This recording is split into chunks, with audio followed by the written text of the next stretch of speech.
Have you ever woken up at 3 a.m., your room pitch black, but your mind blazing with 1,000 catastrophic thoughts? Have you ever felt that invisible hand tightening around your throat before a meeting, a date, or even just while checking your bank account? That distinct vibrating hum in your chest that whispers, something terrible is about to happen, and you can't stop it. We treat anxiety like a modern disease, a defect in our wiring. But 2,000 years ago, the most powerful men in the world, emperors, slaves, and playwrights, battled this exact same demon.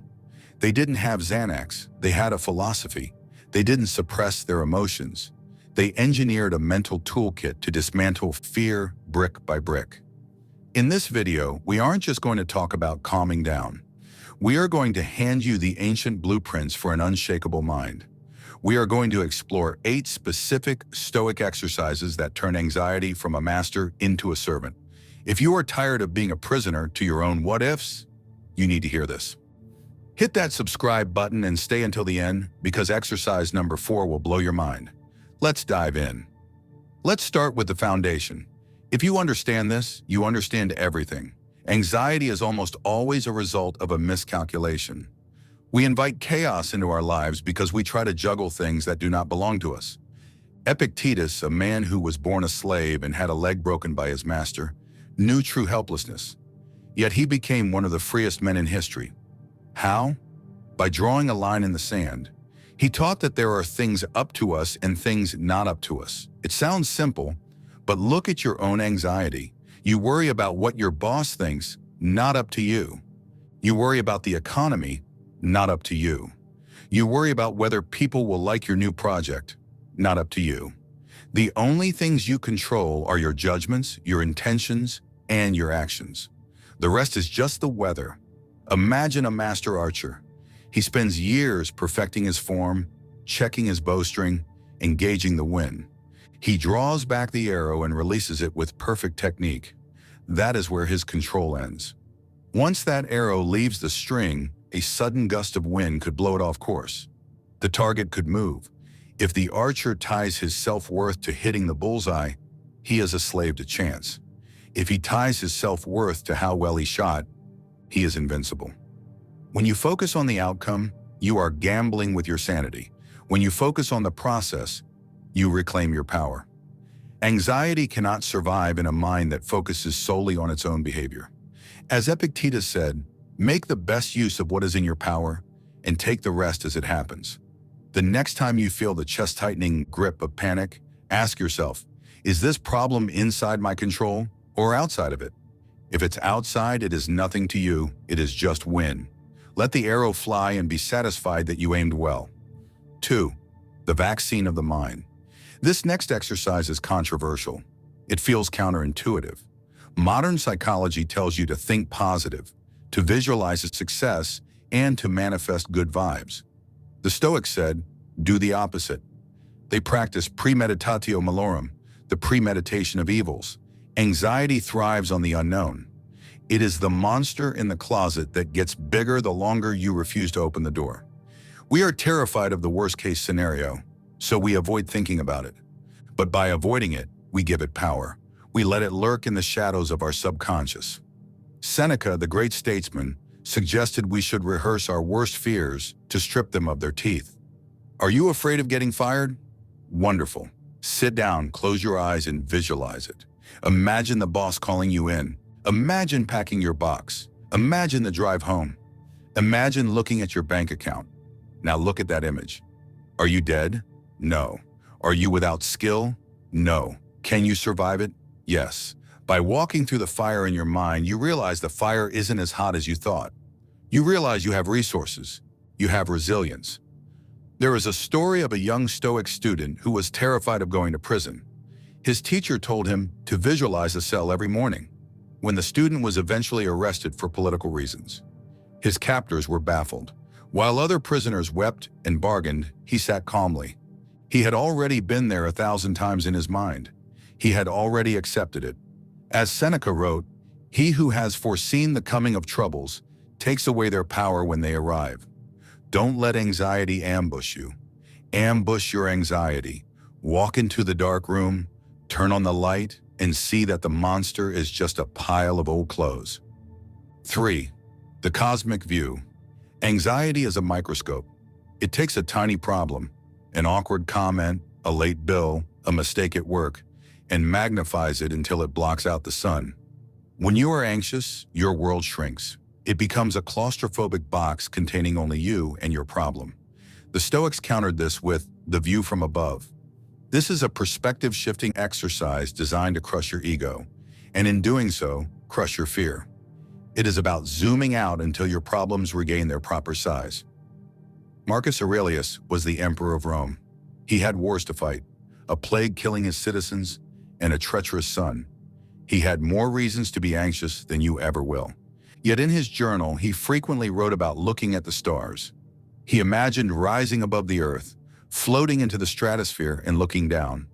From that height, Rome was just an anthill. The wars were just swarm disputes. His life was a flicker of a candle in the span of eternity. This isn't meant to make you feel insignificant in a depressing way. It's meant to liberate you. When you realize how small you are in the grand scheme of the cosmos, you realize how small your anxieties are. Why is your heart racing over a presentation? In 100 years, no one will remember the presentation. No one will remember you. The earth will keep spinning. The stars will keep burning. There is a profound peace in insignificance. Imagine you are floating in the International Space Station, looking down at the blue marble Earth. Somewhere on that tiny speck is you worrying about an email. It seems ridiculous, doesn't it? That is the point. Next time you feel overwhelmed, close your eyes and zoom out. Go up to the clouds. Go up to the moon. Look back at yourself. As Marcus Aurelius said, think of the substance of the whole universe, of which you have the smallest share, and of the whole of eternity, of which a brief and fleeting moment has been assigned to you. 4. The reality of the end. We are all dying. That sounds morbid, but the Stoics believe that our denial of death is the root of our anxiety about life. We cling to safety and stability because we think we have forever to lose. We are terrified of taking risks, of looking foolish, or of making changes because we treat life as a permanent state. Memento mori translates to, remember you must die. It is not a threat. It is a tool to create urgency and clarity. Think about the things you are anxious about right now. You are worried about embarrassing yourself at a party. You are worried about asking for a raise. You are worried about the judgment of strangers. Now imagine a doctor tells you that you have 1 week left to live. Do those anxieties still matter? Does the judgment of a stranger matter when you are in your final days? Of course not. Death acts as a filter. It filters out the noise and leaves only the signal. It reveals what is truly important. The Romans had a tradition. When a general returned from a victorious war, parading through the streets with crowds cheering his name, a slave would stand behind him in the chariot. The slave's only job was to whisper in the general's ear, memento mori. Remember, you are just a man. Remember, you will die. This kept the general grounded. For us, it keeps us brave. If this was your last day on earth, would you spend it worrying about a rude comment on social media? Seneca put it beautifully. Let us prepare our minds as if we'd come to the very end of life. Let us postpone nothing. Let us balance life's books each day. When you accept death, you stop fearing life. You stop sweating the small stuff because you realize it's all small stuff. 5. Alchemy of the soul. This is the most advanced and perhaps the most beautiful concept. Nietzsche coined the term, but the Stoics lived it. Amor fati, a love of fate, not just accepting what happens, but loving it. Anxiety creates a gap between what is happening and what you want to happen. That gap is where suffering lives. We say, I hope it doesn't rain. I hope the traffic isn't bad. And when it rains or when there is traffic, we are miserable. Amor fati closes that gap. It demands that you embrace whatever reality throws at you with enthusiasm. It is the mental alchemy that turns lead into gold. Imagine your car breaks down on the way to an interview. The anxious mind panics. This is a disaster. I'm ruined. The Stoic mind engages amor fati. Good. This is a test of my patience. This is a story I will tell later. This gives me time to prepare my mind while I wait for the tow truck. There was a famous story about Thomas Edison. At age 67, His massive laboratory complex caught fire. It was filled with prototypes, records, and dangerous chemicals. It burned green and yellow flames into the night sky. Edison's entire life's work was turning to ash. His son, Charles, found him staring at the fire. Edison wasn't crying. He wasn't screaming. He told his son, "Go get your mother and all her friends. They'll never see a fire like this again." That is amor fati. He didn't just tolerate the disaster. He found the awe in it. The next day, he started rebuilding.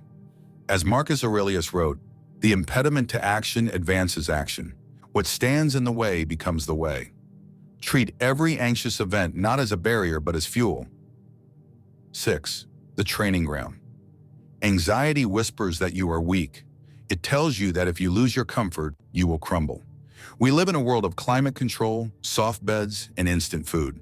We have become soft. And because we are soft, we are terrified of the hard. The Stoics believed that you must immunize yourself against misfortune by practicing it. They called this voluntary discomfort. If you are anxious about losing money, spend a week living on the absolute minimum budget. Eat rice and beans, drink only water. If you are anxious about social ridicule, wear something mismatched in public on purpose. Cato the Younger, a fiercely disciplined Roman Stoic, used to walk around Rome in unusual clothing, barefoot, specifically to invite people to laugh at him. Why? He was training himself to be indifferent to the opinions of others. He was callousing his mind. When you voluntarily choose discomfort, you realize that the bad things you fear are actually quite manageable. You realize that hunger is just a sensation, not a tragedy. You realize that cold is just a feeling, not a death sentence. You strip away the fear because you have already lived through the scenario. Seneca advised his friend, "Set aside a certain number of days during which you shall be content with the scantiest and cheapest fare, with coarse and rough dress, saying to yourself the while, 'Is this the condition that I feared?' Prove to your anxiety that you are harder to kill than it thinks. When you no longer fear poverty, hunger, or ridicule, what is left for anxiety to latch onto? Nothing." 7. The inner citadel, cognitive behavioral therapy, CBT, is the gold standard for treating anxiety today. But the Stoics invented the methodology 2,000 years ago. The practice is journaling, but not the Dear Diary kind. It is a dialogue with the self. It is a way of catching your thoughts, pinning them to the paper, and interrogating them. Anxiety lives in the vague, swirling fog of the mind. When you write it down, you make it concrete. You make it static. Marcus Aurelius's book, Meditations, was never meant to be published. It was his personal journal. He was the most powerful man in the world, writing to himself in a tent on the freezing front lines of a war. You can see him coaching himself on the page. He writes things like, "Why does this trouble you?" And "You have power over your mind, not outside events. Realize this, and you will find strength." He was practicing cognitive distancing. He was separating the event from his judgment of the event. When you feel anxious, grab a pen, write down exactly what you are afraid of. Then write down the evidence for and against that fear. Challenge it. Usually you will find that your anxiety is a liar. It exaggerates the danger and underestimates your ability to cope. Seneca said, "We suffer more often in imagination than in reality." Your journal is the sword you use to cut through that imagination. Don't let those thoughts loop in your head. Get them out, dissect them, kill them on the page so they don't kill you in the real world. 8. The sacred now. Finally, we arrive at the cure for the temporal sickness of anxiety. Anxiety is by definition a future-oriented emotion. You cannot be anxious about the present moment. You can be in pain, you can be sad, you can be busy, but you cannot be anxious. Anxiety requires you to project your mind into a future that hasn't happened yet. The Stoics were obsessed with the here and now. Think about a soldier in the trenches of World War I. If he thinks about the end of the war, or the political strategy, or whether he will ever see his wife again, he will collapse from terror. He has to focus on this step, this breath, cleaning this rifle. The present moment is manageable. We can always bear the present. It is the accumulation of the past and the future that breaks us. When you feel the spiral starting, look at your hands. Feel your feet on the floor. Listen to the sounds in the room. Ask yourself, right now at this exact second, is anything wrong? Usually the answer is no. You are sitting, you are breathing, you are safe. The catastrophe is only in your mind. Marcus Aurelius reminded himself, don't let the future disturb you. You will meet it, if you have to, with the same weapons of reason which today arm you against present. You don't need to fight the battles of tomorrow today. You only need to survive the next minute, and then the next, and then the next. That is how you win. The Stoics didn't promise a life without trouble. They promised a mind that could withstand it. They taught us that anxiety isn't a result of the world around us, but of the world within us. And because it is within us, it is within our control to change it. You have the tools now. You have the fortress of control. You have the view from above. You have the amor fati. The next time that familiar tightness grips your chest, don't run from it. Turn to face it. Look it in the eye and use these ancient weapons. You are stronger than you think, and you are more capable than you know. If you found value in this, if you want to build a mind that is a fortress, subscribe to the channel. We are building a community of modern Stoics, and we want you with us. Leave a comment below telling me which of these 8 exercises you are going to try first. I read every single one. Until next time, stay strong, stay Stoic.